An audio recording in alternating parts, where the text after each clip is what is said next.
नहीं चलता। हाँ हो गया, चलो शुरू हो गया।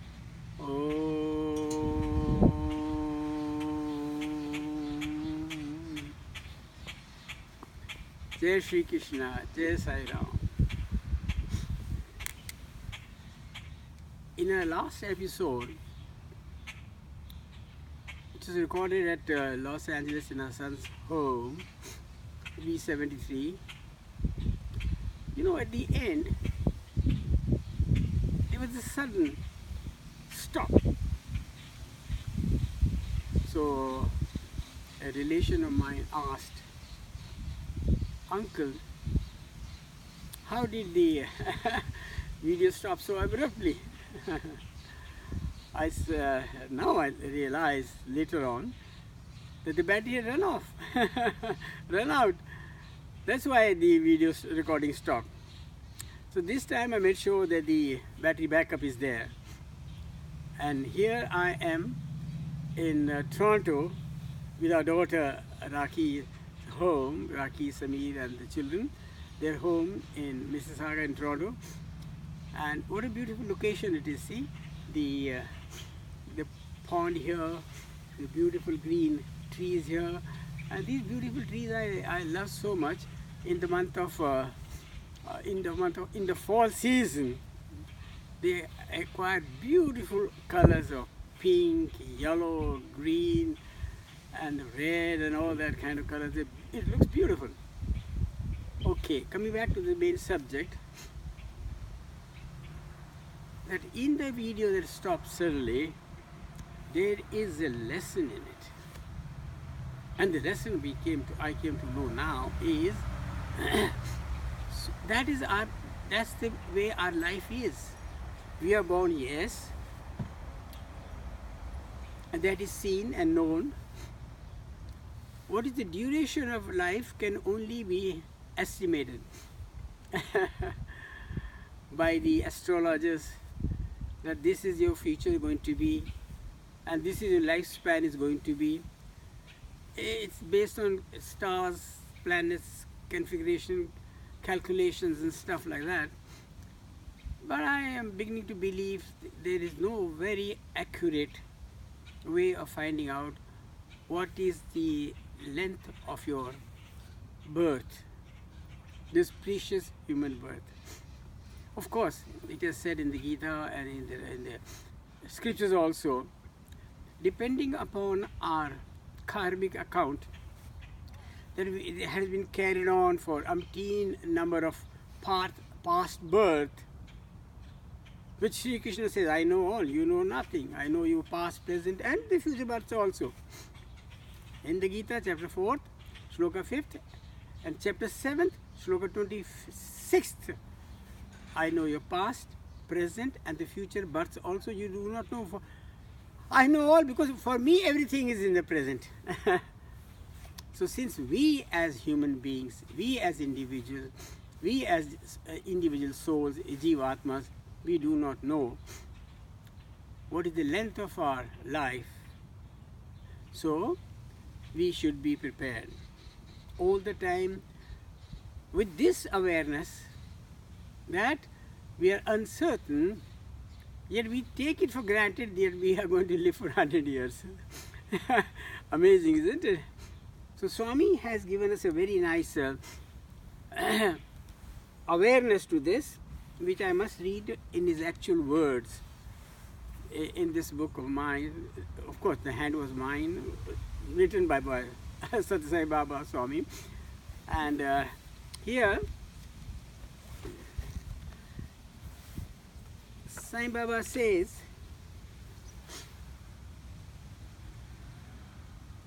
the play is his, the Lord. The role is his gift. What we are playing, the human role, that is his gift. The lines written by him, the lines of our life, which we call fate or destiny or whatever, is written by him. He directs, he decides the dress and the decoration, where he places us, in what family, in what environment, situation, all that is designed by him and based on our previous karmas, and Prakriti, nature, is a wonderful,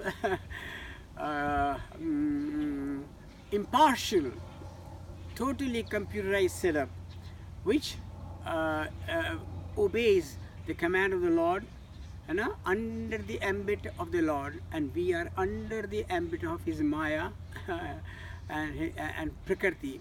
We are created by Prakriti, we are under the spell of the Prakriti, under the ambit of Prakriti, or we say Maya, and Maya is under the control of His Maya Pati, and that is the Lord of the universe. The gesture and the tone, the entrance and the exit, the day we are born and the day we leave, it's all up to Him. You have to act well to receive approbation. See, this is a direction in our life, how we should live our life. You should act well. Act well means act according to our dharma, according to honesty, character, dignity, and humility, simplicity, and selflessness. And with devotion at the feet of the Lord, He keeps us on the right track. Gayatri Mantra, Dhiyo na prachodayat. When the curtain falls, earned by your efficiency, enthusiasm, when the curtain falls, this is where the curtain fell on our last episode. The battery ran out and the recording stopped.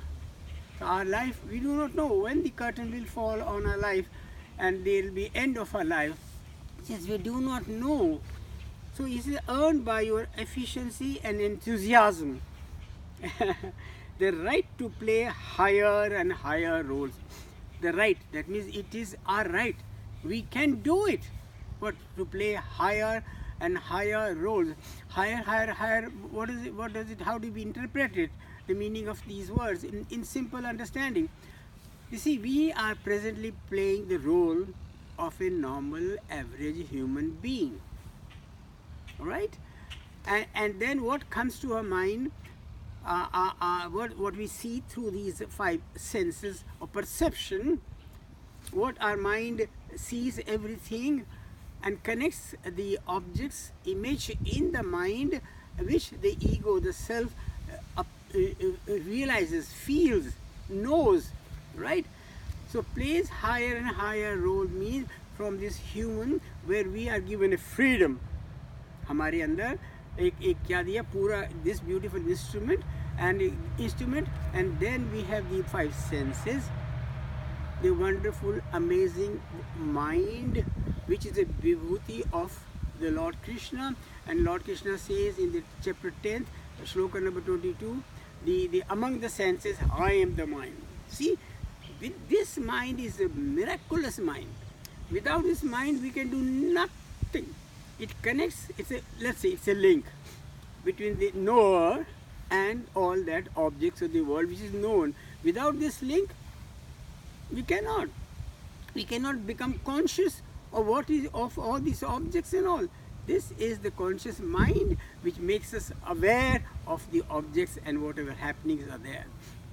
It is because of the mind that we are able to connect ourselves with the body and intellect and the instrument of the body, the karmindriyas, the organs of action, and we are able to do action, perform action only because of the mind. This mind lies low in deep sleep, so we are unaware of anything happening in the world. Even though our organs, physical organs, still there, inactive. Because mind is not there and the awareness is not there. And that is the sleep pattern, deep sleep. It happens. But in meditation, you are fully aware of yourself, and then slowly you gain control over the mind, and the mind becomes silent, and in that silent mind appears the image of the self, and that is the knowledge of the self. How? Okay, let's get back to the physical world. You've seen, we've all seen the Kailash mountain and the Mansarovar lake, beautiful, silent, serene Mansarovar lake. In the Mansarovar lake, there is a reflection of the Kailash in the lake. That is the knowledge of Kailash. It is not Kailash, it is the knowledge of the Kailash. Okay. Similarly, you see, in our mind, there is a reflection of ourselves in the mind, and they say, I am. That knowledge I am is not true I. The true I is here. Okay, another example. You keep a mirror in front of you. Let there be dust upon the mirror. And what kind of dust it is? That you are able, let's say it becomes a see-through mirror. Through that mirror or the prism, you see the objects of the world, the beauty of nature, Prakriti, creation of the Lord, and then you get so engrossed in this beautiful Prakriti that you lose awareness of your true self. So the purpose is to enjoy this creation, which is the Lord's manifestation in the physical material form. At the same time, there comes a time when you really want to know the truly happiness, then you want to know who I am. There is a happiness and peace in the morning, peace in the evening, happiness, and then it has an opposite of unhappiness, sorrow and stuff like that. So there is no permanent happiness, permanent peace out in the world through this body. No. We have done umpteen number of efforts. It doesn't work out.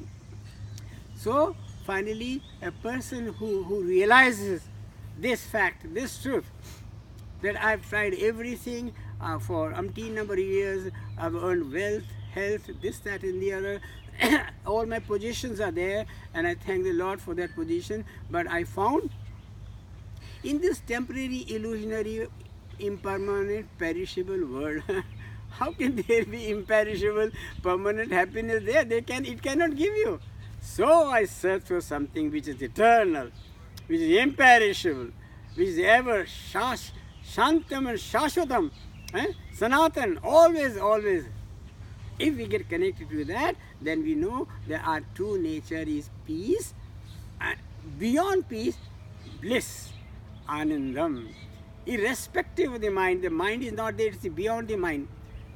You see, these things that I am talking about is very difficult for a person who has a logical thinking mind. He says, no.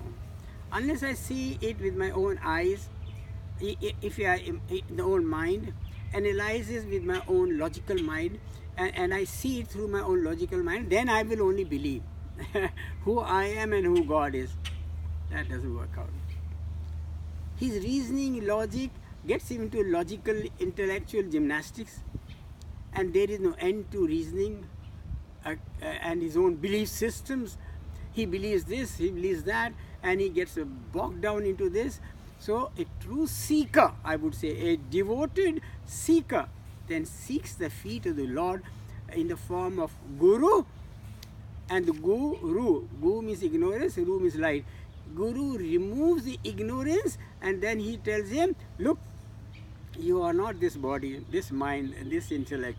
You are something beyond this. You are the truth. You are the self. You are the Atman. You are the Shivam. Sundaram. Satyam. You are truth. Shivam, the self. Sundaram is truly, utterly blissful. Anandam. So that is what you realize.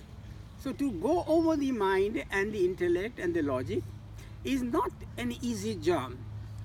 Though our life is given for that purpose, but few reach up to it and attain it only by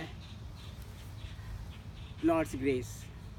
Whoever you believe in, doesn't matter, because all are the same embodiment of truth, embodiment of love, embodiment of peace, embodiment of wisdom. You select any, and the one Lord, Ek Omkar, Satyanam, and He is the truth. And He is Karta Purak. Guru Nanak Dev Ji says that He is the all-doer. We assumed that He is the doer. He is, by His Shakti, by His power, I have the ability, capacity, and the strength to do it, and I take the credit for it. This is ignorance. Once we become to realize that here I am talking, maybe you're listening, then it is only entirely by the grace of the Lord who has given us the Shakti, the power to listen to hear and to be able to talk. The moment he withdraws that power, like a tortoise who withdraws his four legs like this, and then sits and rests. Similarly, the mind, when it gets withdrawn from the senses, becomes silent, and then it rests. When it rests, then it is at peace.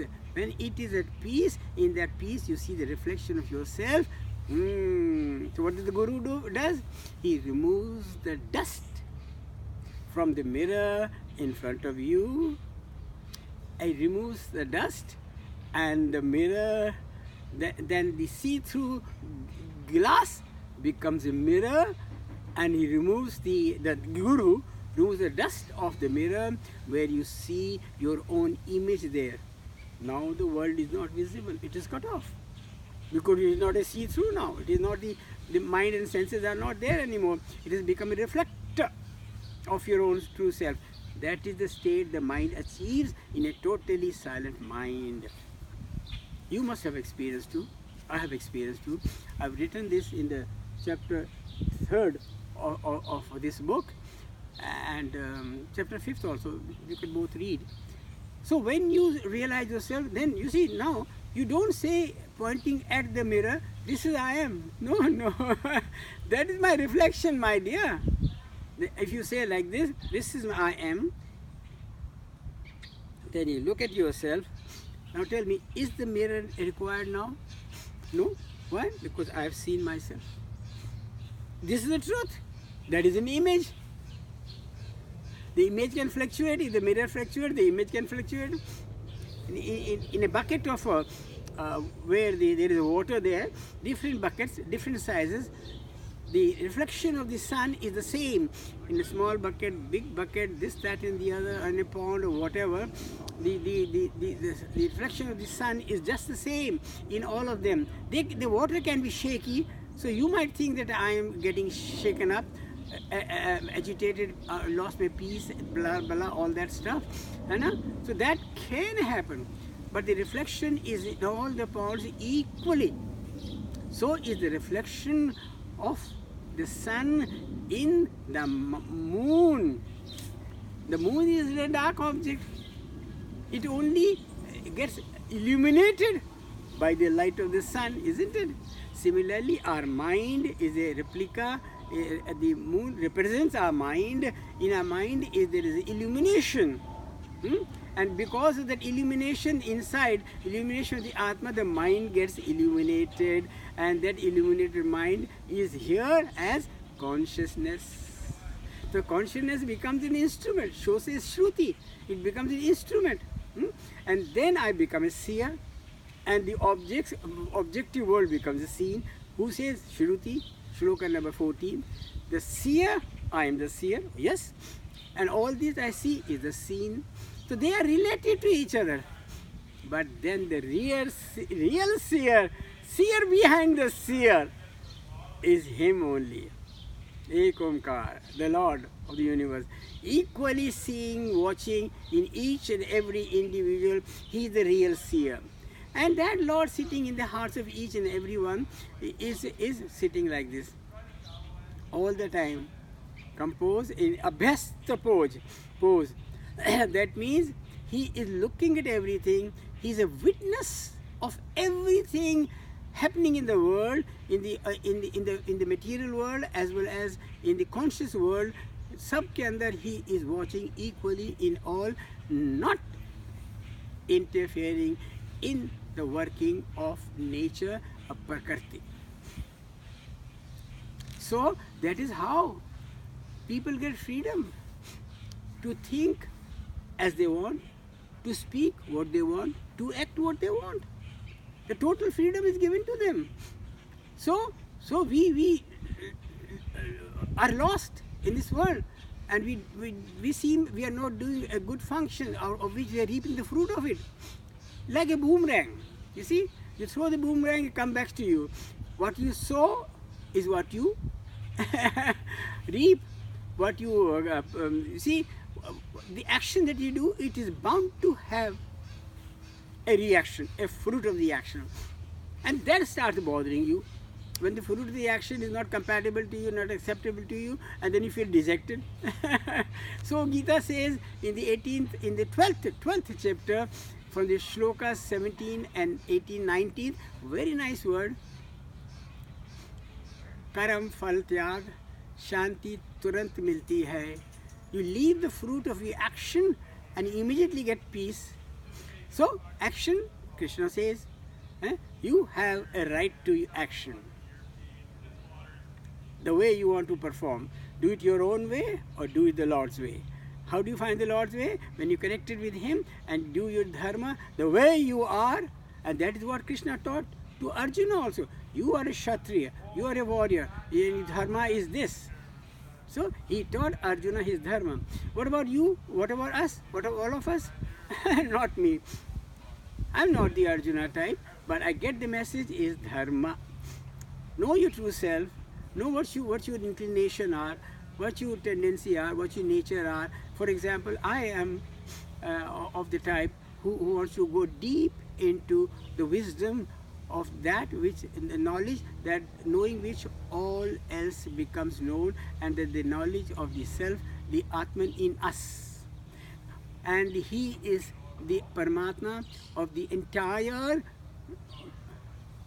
conscious people and the unconscious world. Purush and Prakriti, both consciousness and matter. The Sat that I am, the Asat, the what is appearance is, the illusionary world that is Asat. It appears to be, but not really.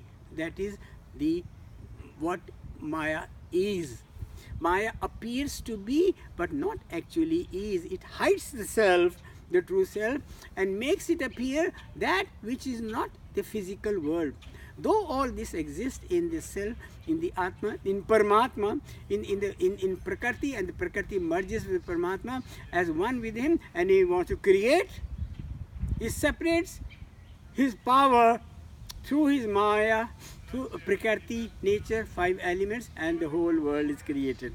And the Gita says in the 9th chapter, in the shloka number 7, at the end of a kalpa, a long period of time, I mean, why say the details of it? Long period of time, all the Prakriti, all the nature merges into Prakriti, and the Prakriti, there they lose all their qualities, names and forms and this, that and the other, and the Prakriti merges into me, and from me it rose as me. है ना? बिल्कुल तदात में हो जाती है, as me, and then there is nothing inseparable because the whole world is contained into me, and from me it gets evolved.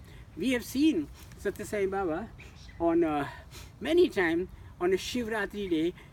For 1 year there is a golden lingam that is created in him on a Shivratri night.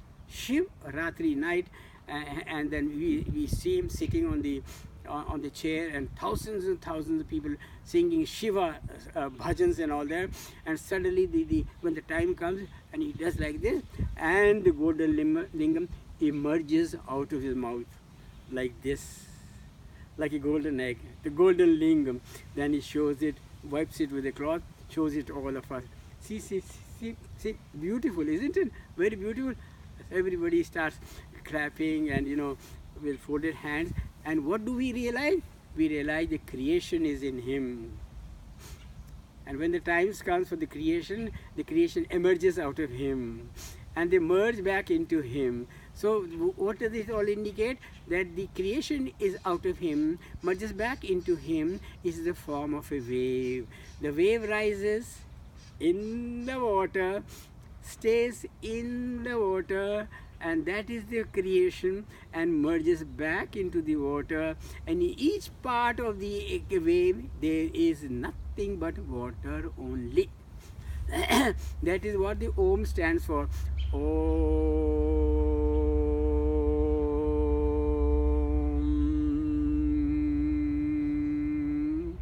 The one who is in all the 3 periods of time, past, present, future, and in the physical world and the mental world, and that is beyond the all logical thinking world, there is a constant awareness, existence of the one is in the form of Om, the pranav sound. And not only the Om that it is there in our Shastra, Guru Nanak Dev also uses the same word, Shabad. Even in the Bible it says so. In the beginning there was the Word was with God, and the Word is God. That word is Om. It describes Om, the existence of the Lord in all periods of the time, in all forms of all forms of existence, and the one who is existing in Om Bhur Bhuva Swa in all the three periods, places of existence. Tat Savitu, that who is shining like a brilliant sun, that Savitu Varanyam Bharga, that Om Bhur Bhuva Swa Tat Savitu Varanyam, that is the only to be worshipped. Varanyam, Varana Karne Yoga, Varanyam, Bhargo Devasya. Then we pray to the Lord, Bhargo Devasya. Divine qualities, please give it to us, the divine qualities, and leave and take away, destroy or negate the negative qualities in us. Kam, Krodh, Lobh, anger, greed, jealousy, and all that kind of selfishness, ego, and all that. Let that go and fill it with divine qualities, of compassion, tolerance, understanding, forgiveness, all those are divine virtues and divine values. So, and then the last thing is, since we are not capable of finding the right way, we need a guru. We need a constant charioteer. Like Arjuna found a charioteer in Krishna. Krishna was too happy to become his charioteer. What about us at this moment? Each one of us consider we are Arjuna, and we need a charioteer. And the charioteer is in the buddhi, as Sri Ganesha, and he keeps our mind on the right track. So we don't go off track, we don't become selfish, we don't become egoistic, we don't become, and as a result of being egoistic, see what all attachments we unnecessarily collect. Once we have an ego,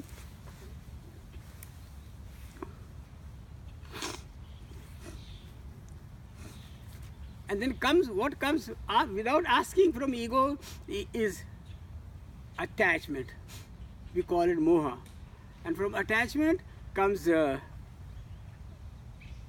desire.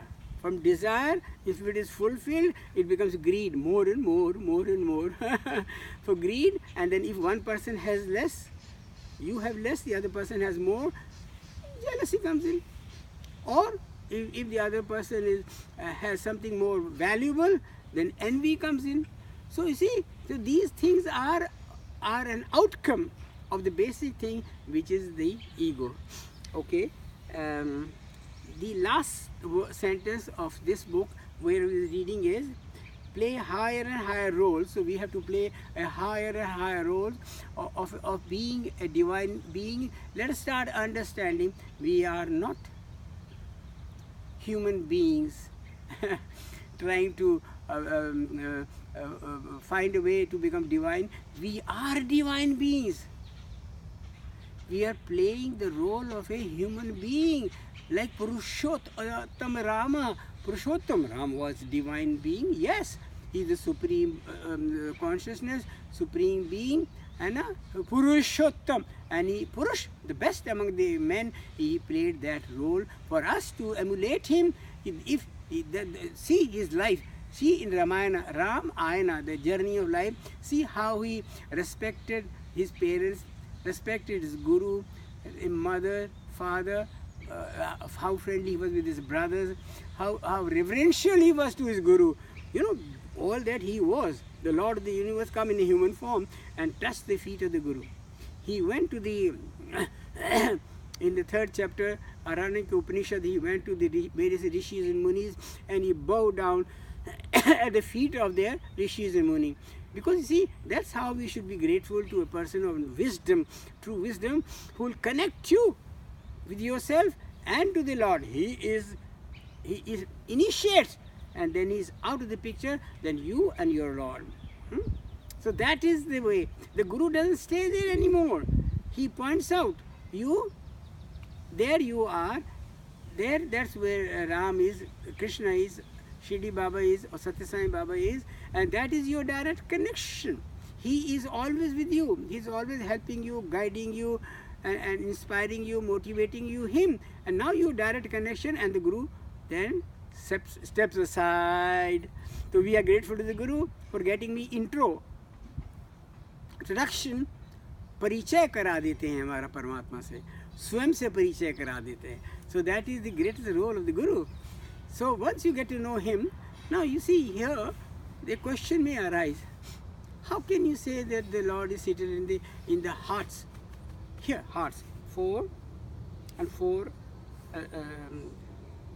4 and 4, 8 and 2, 10, and 2 digits to the right is the spiritual heart. How can you say if the Lord is in the hearts of all people? Why do people do wrong things? Violence and hatred and hinsa and all kinds of I know you know what all is going on in this era of Kali Yuga. Anything you can, what all is because of the ego of forgetting the Lord and doing it your own way. You're misusing the freedom that is given you. You have to reap the fruit of it, but you don't care at that moment. You say, now at this moment I'm doing what I feel like doing, and I want to do it like that. Who knows? Who cares about the future? Can you imagine? What will be their plight? If they get punished in this birth or maybe the next birth, they have to reap the fruit of it. So you and I, we are not bothered about it. We are bothered about ourselves, our own conduct, our own behavior, our own attitude, our own character. You see, we want to keep ourselves on the track. So much. Each and every one of us wants to keep himself on the right track by the grace of the Lord, by the direction of the Lord, under the one who is a charioteer, the guide. That is it.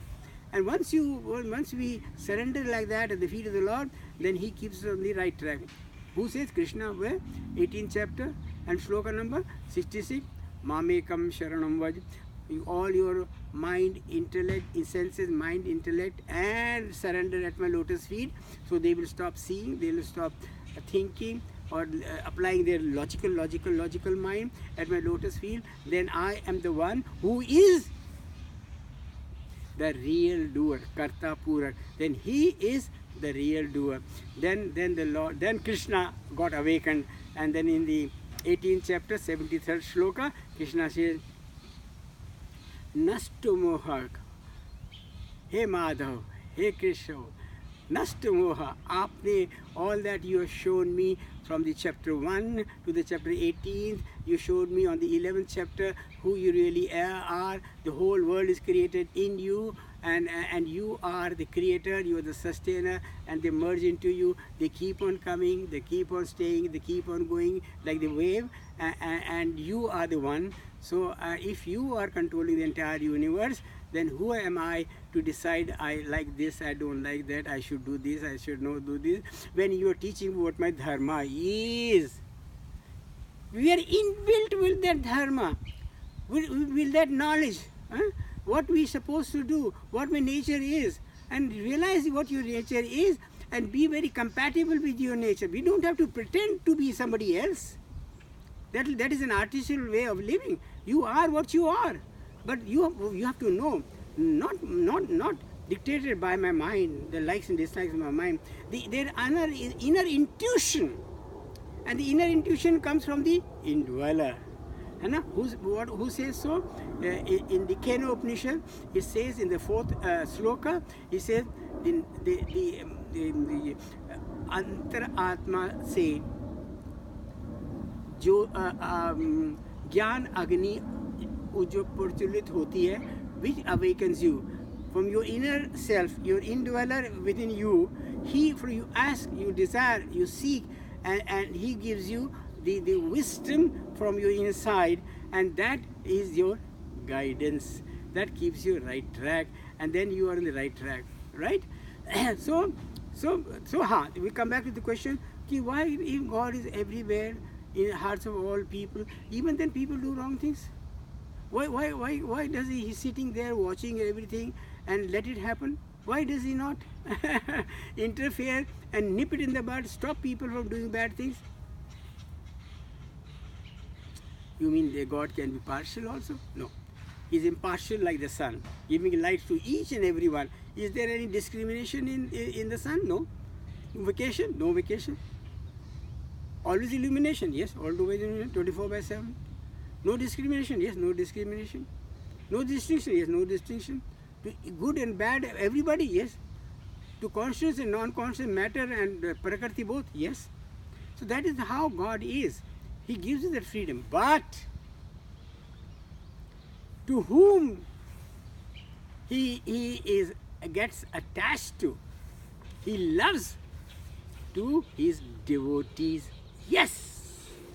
Those who seek him find him. Shraddhavan labde gyana.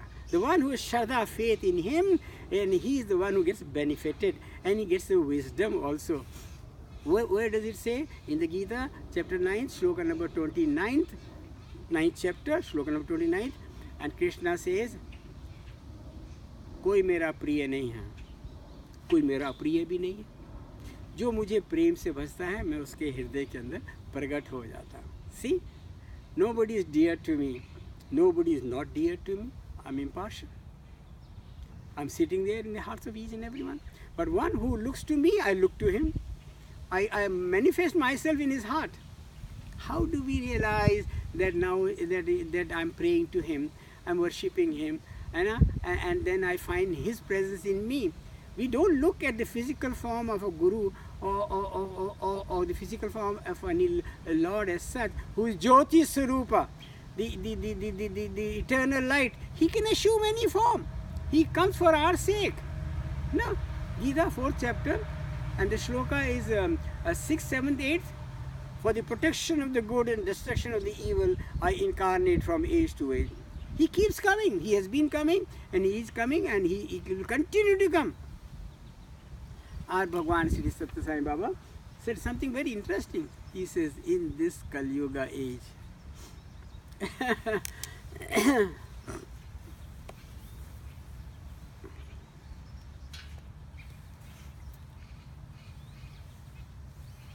there are so many sinners, like not one big one in the Treta Yuga as Ravana, not couple of them in the Dwapar Yuga as Kansa,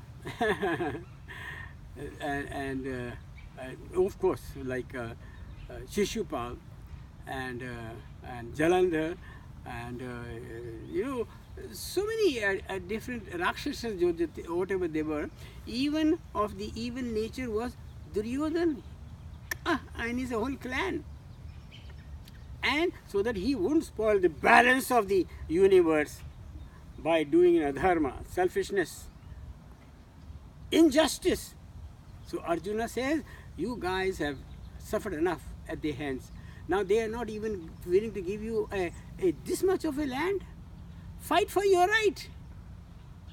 Right? Otherwise, if they prevail, there will be unrest, selfishness, and all those evil virtues prevailing in this world. There will be Ashanti in my creation. Does God want that? A beautiful creation is created. He wants Shanti there, peace there, harmony there, compatibility with each other there, love everywhere there. And that is where in this proper yuga and time came at the right time Shri Satya Sai Baba. He is the one we remember. He came and established Satya, Dharma, Shanti, Prem and Ahimsa. In equal, treat all equally as you would like them to treat you. That gives you a feeling of love. If I hurt somebody, I'm only hurting myself. See? So that way the understanding comes, and then you see yourself in the others, or you see God in the other person. When we do namaskar, we don't really do namaskar to an individual, we do the namaskar to the divinity within the other person. Because divinity, if I say divinity is in me, so is the divinity in you. Why do we harp upon, I would like to do the things the way, my way, or hit the highway? If you think like that, the other person also think like that, where will be the harmony and compatibility? There will be friction in the family, there will be conflict in the family, there will be disharmony in the family, there will be confusion in the family, or stress in the family, or in the office, or in the surrounding, or in society. Where does it lead to? No, no, no. That love has to be practiced. Swami says, has been saying, love all, serve all. It took me quite a while to realize, how can I love all people? Because all people are not compatible with my nature. In fact, we are looking ourselves, our image in the other person, which we'll never find. The other person has his own nature. I have my own nature. See, everybody is all different bodies, different makeup, different name and forms and qualities and built on mind, belief systems. We cannot expect everybody to be the same. However, it is very interesting that in a satsang or in front of a guru, or doing a puja or bhajan or sometime, we all, have a common ground. And we all seem to love each other, we serve each other. You see, you've seen many places where there is a satsang, where there is a bhajan, kirtan, and all that going, or in a temple also. Everybody becomes so nice, helping. No, sir, first you. I'll carry on, please. You see, it becomes so nice and polite and humble and everything. The moment we get out of these, the aura of these temples, the aura of the guru, the satsang, the environment of the satsang, we get back into our old shoes, old form, old nature, old character. So where is the transformation? The transformation has to take place. And that transformation better be complete and total. And slowly, it takes time, but it is possible. This precious life is the given for us for that purpose. And this is what Sai Baba has said the last line. This is the very purpose of our life. So, before assessing the other person, with your limited mind and intellect and logical thinking and belief system, first understand yourself. Who am I? You see, what is my nature is, what are my likes and dislikes is, am I succumbing to my likes and dislikes?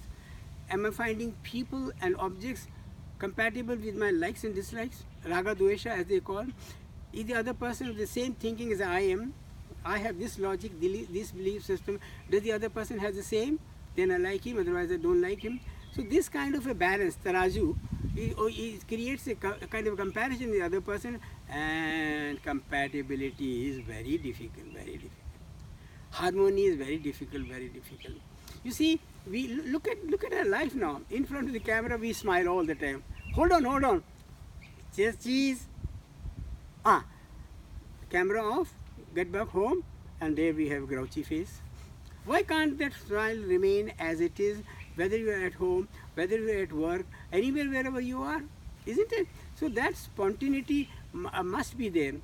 And you see, in this age, or what can I say, this is the age of Facebook and WhatsApp. Facebook, you try anytime, you try yourself. Write anything good in Facebook, you will find one or two people maybe liking it or maybe ignoring it. You put up a pretty face on a Facebook, and then you say many people like it, especially if the face happens to be of a pretty woman with a lovely enchanting pose. Oh my God, people fall for it and they start liking. What about your WhatsApp? Less faces, but more of wise words. Every morning there is a good morning message.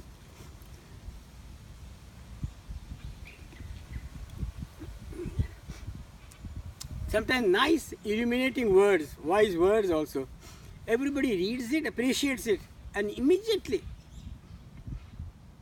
without contemplating upon it, without assimilating in our own life, without practicing what has been read just now, they immediately copy and paste to 10, 20, 30 people, other people that are on your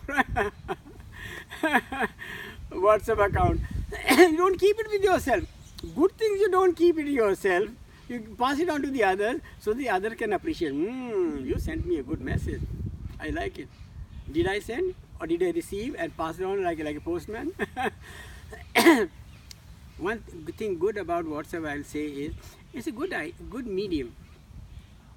That it connects you with your family and friends so that you stay in touch and you communicate love, peace, harmony and togetherness and you get to know each other, what's happening, how things going with you. So instant rapport is there. For that purpose it is good. But it has done something which is rather wrong. It has created a kind of habit.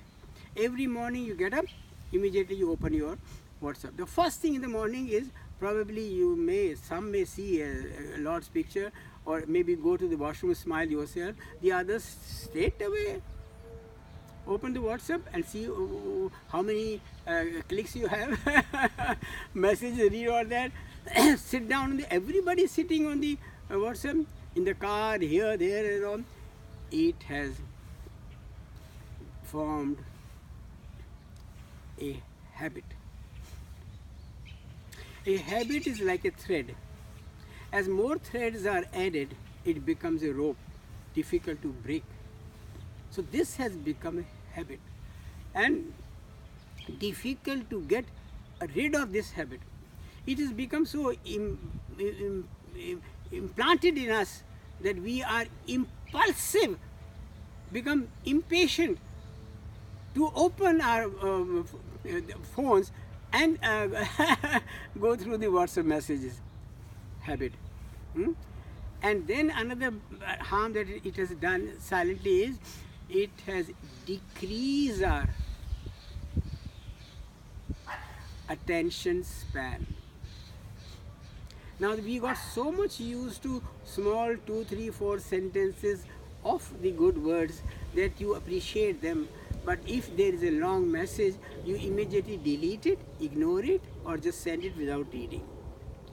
So this decrease in the attention span is not good.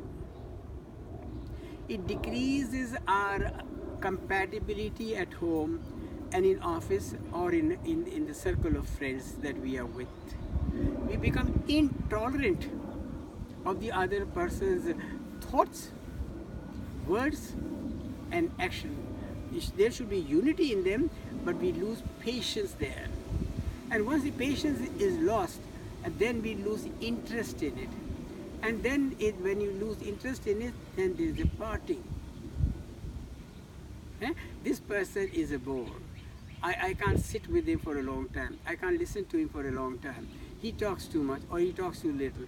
He is not compatible with me because you have lost your patience. At that time, to be able to control the environment, to the topic at hand is then entirely left to the individual with his viveka, with this discriminative intellect, that he decides how to turn the particular object, particular scene into a favorable, compatible, mutually acceptable scene.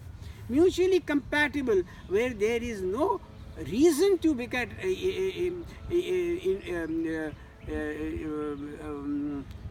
agitated or provoked.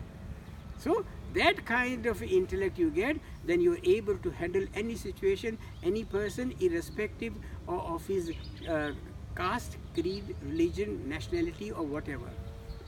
We've been, with God's grace, Swami's grace, we've been to all of these places for the last, I think, 20-25 years, and we've been to umpteen number of homes where we have had wonderful satsangs, bhajans and talks on love, peace and harmony.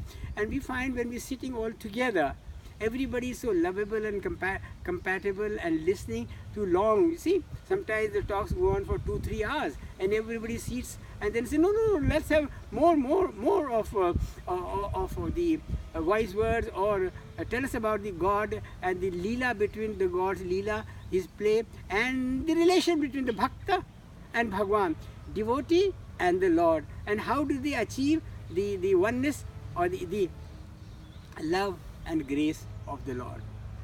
My dear, so we should summarize all that has been spoken, not by me, I've heard it myself. and I'm going to apply in my mind also regularly. I keep it at each moment, make an audit of my thoughts, word, deeds and action whenever I'm at peace. Could be at in evening, on the night before sleep, or maybe any time in the morning, whatever time you get, the personal quiet time. There you make an audit of yourself and then realize, how did I behave? How did I act? Did I annoy anybody? Did I hurt anybody? And that you are always correcting yourself, and you are transforming yourself. See, so if once that comes, in a nutshell we should say, we all have egos. A person born here is ego, and ego is ignorance. Ignorance of the truth, who really I am. I am considering myself as this body, and the cause of this is the Lord's Maya. His Maya doesn't spare anyone. It hasn't spared Narad also. It hasn't spared Brahmaji also. It hasn't spared Shiva also. And Shivaji, Shiva, and Lord, the Brahmaji thought he is the creator. Who told him? Narada.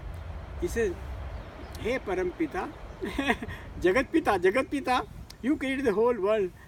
And when he got enlightened by the Vishnu himself, and then humbly,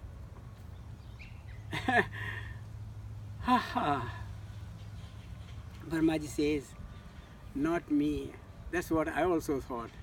It is him. I only projected what is in him into the physical world as his physical creation. His Maya is unquestionable, only under his control. He can only spare a person who is devoted at his lotus feet. He removes, tells the Maya, step aside. Rama, Sita and Lakshmana were moving in the jungle. And it has been very nicely said that Lakshmana, representing all of us, praying to Ma Sita as Lord's Maya Shakti, please step aside so that I can have a look at the Rama directly.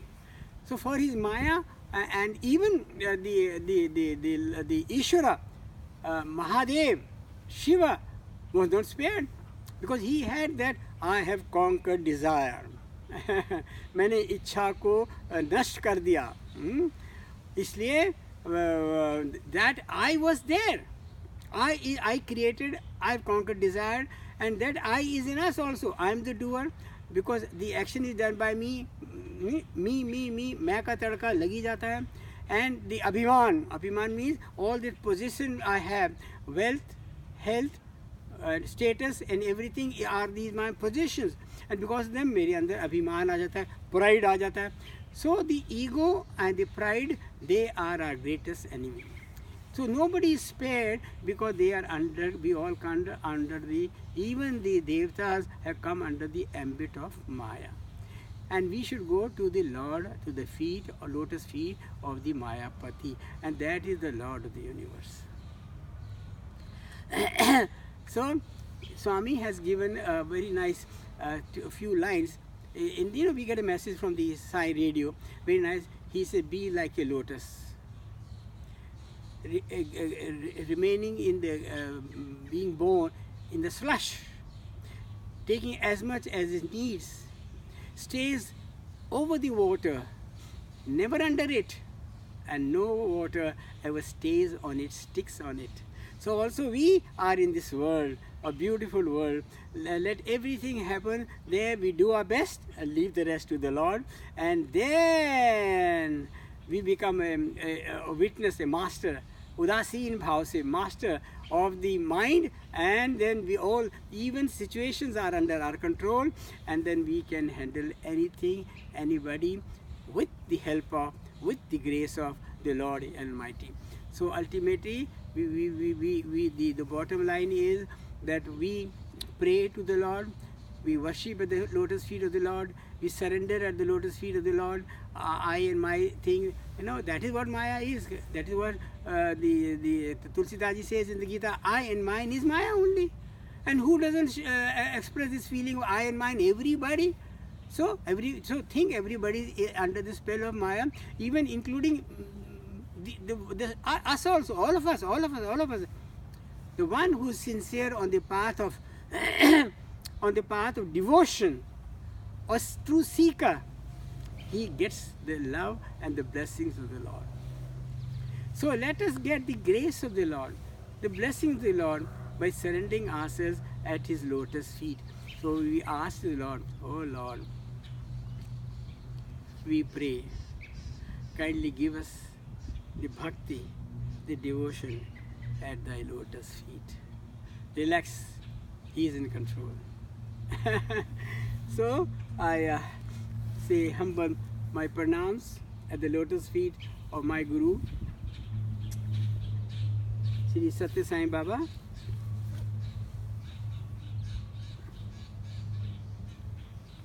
who came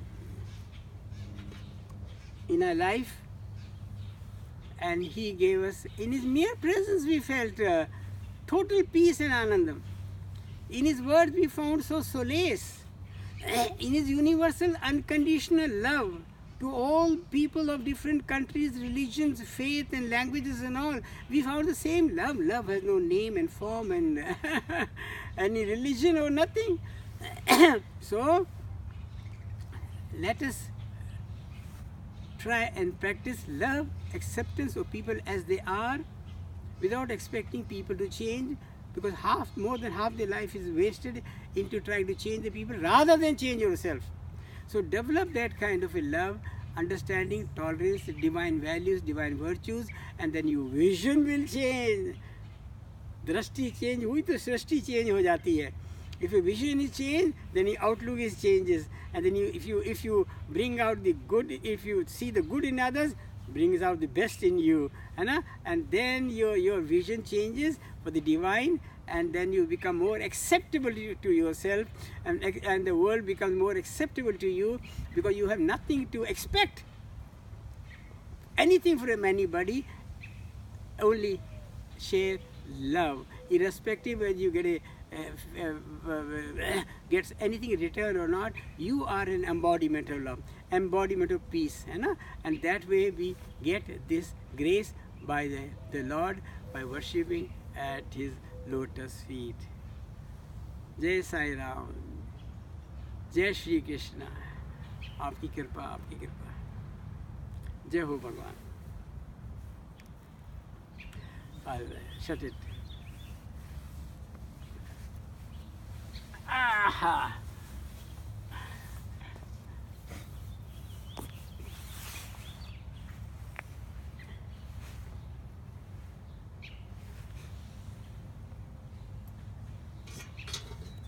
See how beautiful this place is?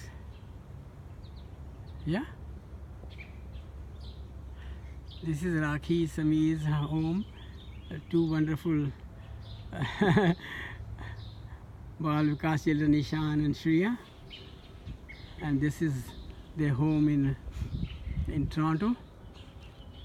And see, we come here almost every year by the grace of the God, and we love the environment so much, and the love and peace here so much, that we feel so nice, so happy to be here. And we found where there is a love, there is a will to serve. Here you will find, if you go inside, their mummy is working there, and I'll just finish off this and go and work in the garage or in the basement or whatever work I feel like doing it. जहाँ प्रेम होता है वहाँ कुछ ना कुछ करने का दिल करता है, इसलिए love all, serve all fits here very nicely. So my dear, always flow like the waterfall. When it falls, it looks in the front and doesn't look back. So our life should be like that. Okay, for now we sign off and say Sai Ram, Sai Ram, Sai Ram. Jai Shri Krishna, Jai Sai Ram.